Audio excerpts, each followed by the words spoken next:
अस्सलाम वालेकुम व्यूअर्स। आज की वीडियो का टॉपिक है पेरेंट्स टीचर मीटिंग पीटीएम। तो उमूमन पीटीएम में क्या होता है? एकेडमिक्स रिजल्ट शेयर किए जाते हैं, दो तरफा शिकायत का तबादला होता है और मीटिंग इख्तिताम को पहुंचती है। लेकिन इस पूरी एक्सरसाइज में कहीं ऐसा तो नहीं कि इसका जो मेन ऑब्जेक्टिव है वो हम नज़रअंदाज कर देते हैं। इसका ऑब्जेक्टिव क्या है? ऑब्जेक्टिव या इसका मकसद ये है कि पेरेंट्स और टीचर स्टूडेंट्स इनकी एक ट्रायंगल है कि इस मीटिंग में, इस डिस्कशन में ये तय होना चाहिए, ये डिस्कशन होनी चाहिए कि किस तरह पेरेंट्स और टीचर अपना अपना रोल प्ले करके स्टूडेंट ग्रोथ में, उसकी बेटरमेंट में अपना किरदार अदा कर सकते हैं। इसकी क्या वजह है ऑब्जेक्टिव अचीव ना होने की, या इस एक्सरसाइज का यूजफुल ना होने का, या जितना हम एक्सपेक्ट करते हैं वो नतीजा ना निकलने की वजह क्या है? इसकी वजह यह है कि बाज़ औक़ात हमारी प्रिपरेशन सही नहीं होती, मीटिंग कंडक्ट करने का तरीका सही नहीं होता, या फिर हमारा जो क्राइटेरिया है इसको जज करने का स्टूडेंट्स की परफॉर्मेंस को, वही दुरुस्त ना हो। तो क्या क्राइटेरिया में खराबी हो सकती है, क्या उसमें नीड्स इंप्रूवमेंट हो सकती है, वो लास्ट में समझेंगे। पहले हम ये समझते हैं कि ये मीटिंग कब होनी चाहिए और उसके लिए क्या प्रिपरेशन और क्या डूज एंड डोंट होने चाहिए पेरेंट्स और टीचर दोनों के लिए। बतौर पेरेंट मैं क्या एक्सपेक्ट करता हूँ कि टीचर्स को क्या इन्फॉर्मेशन मुझ तक पहुँचानी चाहिए, या बतौर प्रिंसिपल मैं क्या एक्सपेक्ट करता हूँ कि मेरे टीचर्स से जब पेरेंट्स मिले तो वो किन चीज़ों का ख्याल रखें, क्या इन्फॉर्मेशन हासिल करें और क्या इन्फॉर्मेशन फराहम करें। तो बढ़ते हैं वीडियो की जानिब। सबसे पहले ये जानते हैं कि पीटीएम कब कंडक्ट होनी चाहिए।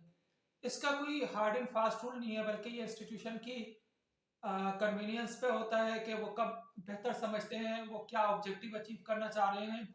उमूमन होता ये है कि एक टर्म के अख्ताम पे और नेक्स्ट टर्म के आगाज पे पीटीएम कंडक्ट की जाती है, और जिसमें ये बताया जाता है कि पिछले पीटीएम में पिछले जो टर्म है उसमें ये एरियाज जो हैं वो नीड्स इंप्रूवमेंट थे, और अब इनको आगे आप किस तरह से इम्प्रूव कर सकते हैं। इसके लिए क्या प्रिपरेशन करनी चाहिए? पहले हम जानते हैं कि टीचर्स को क्या प्रिपरेशन करनी चाहिए। टीचर्स को ये प्रिपरेशन करनी चाहिए कि सबसे पहले वो रिकॉर्ड प्रॉपरली मेंटेन करें, रिजल्ट प्रिपेयर्ड हो, रिजल्ट के साथ साथ एक प्रोफार्मा जो कि पेरेंट्स के साथ शेयर किया जाना है वो मेंटेन हो, जिसमें उसके तमाम सब्जेक्ट्स की परफॉर्मेंस के बारे में मौजूद हो। उमूमन होता यह है कि पीटीएम क्लास टीचर कंडक्ट करते हैं, तो क्लास टीचर को चाहिए कि वो तमाम सब्जेक्ट्स के टीचर से उनका जो असेसमेंट है वो ले लें, उनसे जान ले कि स्टूडेंट किस किस सब्जेक्ट में किस तरह से परफॉर्म कर रहा है, किस में नीड्स इंप्रूवमेंट एरिया है। उस प्रोफार्मा में उसके यूनिफॉर्म के बारे में, जनरल बिहेवियर के बारे में, उसकी को करिकुलर एक्स्ट्रा करिकुलर एक्टिविटीज़ में पार्टिसिपेशन के बारे में मौजूद हो। इन तमाम एरियाज़ के अलावा अगर आप समझते हैं कि और भी कोई ख़ास बात है जो उस स्टूडेंट के बारे में बताना ज़रूरी है, तो वो आप रिमार्क्स के कॉलम में लिख सकते हैं। उससे आगे जो है वो पेरेंट का से साइन करवा लीजिए, ताकि उसने ये तमाम चीज़ें पढ़ ली हैं, और उसके रिमार्क्स के लिए भी एक कॉलम छोड़ दीजिए। तो रिकॉर्ड प्रॉपरली मेंटेन होना चाहिए। जब आप पीटीएम शेड्यूल करें तो इस तरह से शेड्यूल करें कि उसमें मैक्सिमम पेरेंट्स पार्टिसिपेट कर सकें, और यहाँ पे पेरेंट्स से मुराद उसके वालिद और वालदा, मदर एंड फादर दोनों हैं। ऐसा ना हो कि सिंगल पेरेंट जो है वो मीटिंग अटेंड करे। मजबूरी में इस तरह से भी पॉसिबल हो सकता है, लेकिन ज्यादा बेहतर ये होगा कि दोनों पेरेंट्स उसमें शामिल हो। क्यों? क्योंकि दोनों म्यूचुअली अंडरस्टैंडिंग से डिस्कशन के बाद उसके बेटरमेंट के लिए अपना रोल प्ले कर सकते हैं। और पेरेंट्स के दरमियान भी ये होना चाहिए कि वो एक दूसरे से जो एक्चुअल सिचुएशन है वो शेयर करें।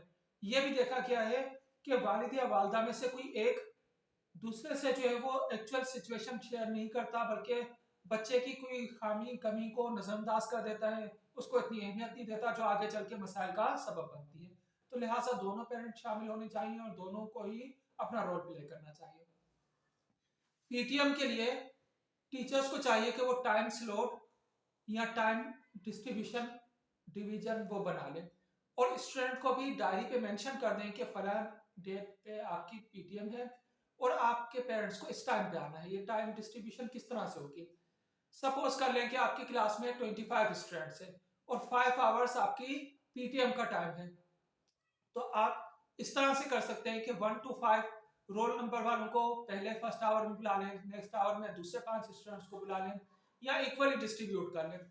अगर स्लो लर्नर को आप अलग बुलाना चाह रहे हैं, उनके लिए अलग टाइम रख लीजिए। इससे फायदा ये होगा कि एक ही टाइम में तमाम पेरेंट्स का रश नहीं होगा और आप अच्छे तरीके से पेरेंट्स को फीडबैक दे सकेंगे और पेरेंट्स भी प्रॉपरली इंफॉर्मेशन ले सकेंगे और अपना पॉइंट ऑफ व्यू भी शेयर कर सकेंगे। पेरेंट को भी इसी पॉइंट पे आप फोकस कीजिए, उनको जोर दीजिए कि वो गिवन टाइम पे पीटीएम अटेंड करने के लिए आए। तो इस तरीके से आप टाइम डिवीजन लाजमी होनी चाहिए। इसके अलावा स्टूडेंट को भी पीटीएम में शामिल होना चाहिए, या ये मेंशन हो कि पेरेंट्स के साथ स्टूडेंट्स भी आएंगे और वो यूनिफॉर्म में और साथ में स्कूल का बैग होना चाहिए जिसमें तमाम कॉपीज मौजूद हों। स्पेशली जो होमवर्क डायरी है वो मौजूद हो, क्योंकि होमवर्क डायरी के जरिए से ये कम्युनिकेशन का जरिया होता है पेरेंट्स और टीचर्स के दरमियान। टीचर अपनी कोई बात उसके जरिए से कम्युनिकेट कर सकते हैं, टीचर पेरेंट्स भी डायरी पे लिख के कोई पॉइंट टीचर्स तक पहुंचा सकते हैं। तो लिहाजा ये सब चीज़ें मौजूद होनी चाहिए। यूनिफॉर्म से भी ये एक आइडिया होगा कि अगर उसमें भी कोई नीड इम्प्रूवमेंट एरिया है तो वो पेरेंट्स के साथ आप शेयर कर सकते हैं। तो लिहाजा पेरेंट्स के साथ स्टूडेंट्स का भी होना लाजमी है, चाहे वो पूरा टाइम पीटीएम में मौजूद ना रहें, कुछ टाइम मौजूद रहें फिर वो बाहर चले जाएं। तो उनकी मौजूदगी में और गैर मौजूदगी में दोनों में पेरेंट्स से बात होनी चाहिए। इसी तरह से जब आप पेरेंट्स से बात कर रहे हो तो तमाम पेरेंट्स वहां पे एक ही जगह पे मौजूद ना हो, बल्कि जिससे आप पेरेंट्स से बात कर रहे हैं वो वहां पे मौजूद हो, दूसरे पेरेंट्स कुछ डिस्टेंस पे बैठे हों और जो होने वाली डिस्कशन है वो उन तक ना पहुंच रही हो। किसी एक बच्चे के सामने दूसरे बच्चे की तारीफ या बुराई ना कीजिए, ना ही पेरेंट्स को एम्बेरस करवाए, ना बच्चों को, ना यानी कि इस तरह की कोई सिचुएशन पैदा हो, बल्कि डिस्टेंस उसमें होना चाहिए। तो ये हो गया कि टीचर्स को जो है वो किस किस तरह की प्रिपरेशन करनी चाहिए। प्रोफार्मा मौजूद हो, एक चेक लिस्ट बनी हुई हो कि हमें पेरेंट्स के साथ क्या क्या बात करनी है और उन इश्यूज पे आप बात कीजिए। अब आ जाते हैं कि पेरेंट्स को क्या प्रिपरेशन करनी चाहिए। पेरेंट्स को सबसे पहले अपने बच्चों के साथ एक अच्छा इंटरेक्शन रखना चाहिए, एक ऐसा रिलेशन डेवलप करना चाहिए जिसमें बच्चे के जहन में ये बात अच्छे तरीके से बिठा दी जाए कि आपसे कितनी भी बड़ी से बड़ी गलती हो जाए आप पेरेंट्स से ना छुपाएं, गलती का एतराफ करें, आइंदा वो ना करें, लेकिन वो छुपाए ना। क्यों? क्योंकि एक झूठ को छुपाने के लिए 100 झूठ बोलने पड़ते हैं। तो लिहाजा, और अगर वो सच बोल रहा है, कोई अपनी गलती का एतराफ कर रहा है, तो उसको उस पर पनिश नहीं कीजिए बल्कि अप्रिशिएट कीजिए। अगर अप्रिशिएट नहीं कर सकते या बहुत ही बड़ी कोई गलती है तो उसको कहें कि चले नेक्स्ट टाइम नहीं करें, उसको उसके हवाले से जो भी आप समझाएं। लेकिन अगर आपने उसको इस पे डिस्करेज किया या पनिश किया तो आइंदा वो झूठ बोलेगा, छुपाएगा और वो फिर मुख्तलिफ बुराइयों की तरफ राग़िब होगा। तो लिहाजा उसके दरमियान और आपके और उसके दरमियान जो है वो इस तरह का रिलेशन जरूर होना चाहिए कि वो आपसे हर बात शेयर करें। पीटीएम से एक रोज पहले स्पेशली बच्चे से पूछिए कि स्कूल में के बारे में उसकी क्या राय है, टीचर्स के बारे में क्या राय है, क्लास फेलोज के बारे में क्या राय है, उसके कौन से इश्यूज हैं। कहीं ऐसा तो नहीं वो किसी परेशानी का शिकार है, बुलिंग का शिकार हो रहा है या खुद बुली है, किसी को परेशान कर रहा है। तो इस तरीके से उसको इनकरेज करें कि वो सच बोले और उसका जो जो इश्यूज हो वो समझ के और फिर टीचर्स तक वो कन्वे कीजिए जो वो खुद नहीं कर पा रहा, और उसको सही जगह पे उस पॉइंट को रेज करके उसका सोल्यूशन तलाश कीजिए। उसकी कॉपीज चेक कीजिए। कॉपी सिर्फ एग्जाम पीटीएम से एक रोज पहले नहीं बल्कि ये तो मुस्तकिल होनी चाहिए, डायरी चेक होनी चाहिए। तो लिहाजा पेरेंट्स के पास भी पॉइंट्स मौजूद हों या वो भी फुली अवेयर हों। अब हम आ जाते हैं कि किन चीज़ों को पेरेंट्स और टीचर्स को क्या करना चाहिए, क्या उनके डूज होने चाहिए। इसमें यह हो कि ये टू साइडेड कम्युनिकेशन हो, ऐसा ना हो कि सिर्फ टीचर अपना पॉइंट ऑफ व्यू रखें या सिर्फ पेरेंट्स रखें, बल्कि दोनों साइड से कम्युनिकेशन हो और दोनों का पर्पस ये हो कि किस तरीके से स्टूडेंट की बेटरमेंट लाई जा सकती है। उसमें यह कब पॉसिबल होगा? ये उस वक्त पॉसिबल होगा जब टीचर्स एक क्लियर एक्सपेक्टेशन पेरेंट्स के सामने शो करें कि हम आपसे ये एक्सपेक्ट करते हैं या आपका बेटरमेंट में ये रोल हो सकता है, ये एक्शन प्लान हो सकता है। और पेरेंट्स भी जो है वो टीचर से ये शेयर करें कि हम ये एक्सपेक्ट करते हैं या इसको इस तरह से किया जाए, वो भी अपनी सजेशन दें। और सजेशन का मकसद एक दूसरे को की कंप्लेन करना, एक दूसरे को नीचा दिखाना नहीं होना चाहिए, बल्कि उसके सोल्यूशन की तरफ जाना चाहिए कि किस तरीके से हम स्टूडेंट में बेटरमेंट ला सकते हैं, बच्चे को बेहतर बना सकते हैं। इसी तरह से पेरेंट्स को बच्चे के जो मेडिकल रिकॉर्ड है, कोई बीमारी है खुदा ना खास्ता, उसके बारे में टीचर को जरूर बताना चाहिए, ताकि उसके लिहाज से वो केयर करे, और टीचर को भी उसके हवाले से पूछना चाहिए। पेरेंट्स से उनका कॉन्टेक्ट नंबर, उनका एड्रेस जरूर लेना चाहिए, वो उसके ऊपर लिखवा लेना चाहिए, और वो रिकॉर्ड मेंटेन करना चाहिए, ताकि किसी इमरजेंसी की सूरत में आप राब्ता कर सके। वैसे भी उमूमन इस तरह से होता है कि अटेंडेंस रजिस्टर का फर्स्ट पेज इसी के लिए मुख्तस होता है कि जिसमें आप स्टूडेंट का एड्रेस, उसका कॉन्टेक्ट नंबर, वालिद का नाम, ये सब चीज़ें उसमें मेंटेन करें। इसी तरह से स्टूडेंट्स को के बारे में पेरेंट्स की क्या राय है, वो क्या सजेशन देना चाहते हैं, क्या उनकी कोई कंप्लेन है, उसके हवाले से अगर वो तफसीली कोई बात करना चाहें तो उनको फीडबैक का फॉर्म दे दें, जिसमें वो अपना व्यू जाहिर करके और किसी बॉक्स के अंदर ड्रॉ यानी कि डाल दें, कंप्लेन बॉक्स या सजेशन बॉक्स पे। कंप्लेन लॉग बुक भी हो सकती है। इस तरीके से वो लाजमी उनका भी व्यू आना चाहिए, जो वो टीचर से शेयर नहीं करना चाहते। फिर वो स्कूल मैनेजमेंट, जरूरी नहीं है कि पेरेंट्स की हर कंप्लेन ही जो है वो जेन्युइन हो, या उसमें वजन हो, या वो प्रैक्टिकली पॉसिबल हो, लेकिन उन तमाम जो सजेशन है, जो व्यूज है, वो स्कूल मैनेजमेंट तक, टीचर तक पहुंचनी जरूर चाहिए। इसी तरह से ये तमाम चीज़ें जब आप अच्छे तरीके से मेंटेन करेंगे, और इस टीचर को चाहिए कि वो पेरेंट्स से रिमार्क्स भी शीट के ऊपर लिखवाएं कि उसके क्या रिमार्क्स हैं। तो इस तरह से दो टू साइडेड कम्युनिकेशन होगी। अब किन चीज़ों को हमें इग्नोर करना चाहिए, क्या डोंट्स होने चाहिए टीचर के लिए, पेरेंट्स के लिए, दोनों के लिए। नंबर 1, सबसे पहले ये हो गया कि रिस्पेक्ट ईच अदर। कभी भी टीचर को जो है वो पेरेंट्स के साथ एग्रेसिव तरीके से बात नहीं करनी चाहिए, और पेरेंट्स को भी टीचर से एग्रेसिव तरीके से बात नहीं करनी चाहिए। बल्कि पेरेंट्स को ये जरूर जहन में रखना चाहिए कि अगर हम ये वही लोग हैं जो कि 30-40 स्टूडेंट्स को पूरा दिन संभालते हैं, इन कोई बेटरमेंट के लिए कोशिश करते हैं, ये वो काम कर रहे हैं जो हमारे लिए मुमकिन नहीं था जब भी हम इनके पास अपने बच्चों को छोड़ के जाते हैं। कितना भी बड़ा यानी कि टीचर हो, अमूमन वो अपने बच्चों को खुद नहीं पढ़ा पाता, तो उनकी सर्विसेज रिक्वायर्ड है, उनकी इंपॉर्टेंस अपनी जगह पे है, तो लिहाजा उनको रिस्पेक्ट दीजिए। टीचर के पास सिवाय रिस्पेक्ट के कोई वो बहुत ज़्यादा फाइनेंशियली बेनिफिट हासिल नहीं कर पा रहा होता, लेकिन अगर उसे रिस्पेक्ट भी ना मिले तो उस सूरत में वो मायूस हो जाता है, और फिर जाहिर बात है उसकी परफॉर्मेंस भी बेहतर नहीं होगी। ये हमारा दीन भी सिखाता है कि टीचर को रिस्पेक्ट दें, और कभी भी बच्चों के सामने टीचर्स के साथ मिसबिहेव ना करें। उसका नतीजा क्या निकलता है? उसका नतीजा ये निकलता है कि बच्चा अपने क्लास फेलोज को बताएगा कि मेरे वालिद ने, मेरे वालदा ने टीचर से इस तरह से बात की, वो खामोश हो गया। लेकिन इसका ये कोई अच्छी बात तो नहीं होगी, और यही जो उसको मिसबिहेव करने का या इस तरह का जो उसकी सोच डेवलप होगी, यही मिसबिहेवियर आखिरकार आप तक भी पहुंचेगा और आपकी रिस्पेक्ट भी नहीं रहेगी। तो हमेशा रिस्पेक्ट का ख्याल रखें। टीचर्स को भी चाहिए कि जहां पे वो देखें कि पेरेंट्स कोई ऐसी बात कर रहे हैं जो कि मुनासिब नहीं है, या उसका जवाब नहीं दिया जा सकता, या ये जो कम्युनिकेशन है, ये जो मीटिंग है, ये फर्दर आगे नहीं बढ़ सकती, तो आप उनको रेफर कर दें किसी और जो सूटेबल पर्सन है, अथॉरिटी है, उसकी जानिब मैनेजमेंट की तरफ रेफर कर दीजिए, वो उनसे डिस्कस कर लें। लेकिन किसी भी सूरत में इस तरह की सिचुएशन क्रिएट ना हो जो टीचर के लिए, पेरेंट्स के लिए, या दूसरे पेरेंट्स के लिए अच्छी सिचुएशन ना हो, सुनने में, देखने में बेहतर ना लगे।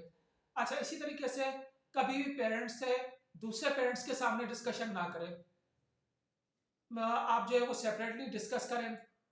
किसी पेरेंट को दूसरे पेरेंट के सामने एम्बेरस ना करें, क्योंकि पर्पस जो है इसका बेटरमेंट या यानी कि कोई इस्लाह है, लड़ाई झगड़ा या एक दूसरे को नीचा दिखाना नहीं है। इर्रेलेवेंट गुफ्तगू ना करें। इसी तरह से कभी भी पेरेंट्स के साथ अपना सेल नंबर एक्सचेंज ना करें, बल्कि बेहतर ये हो कि स्कूल का जो ऑफिशियल नंबर है उसके ज़रिए से आप उस तक कम्युनिकेट करें।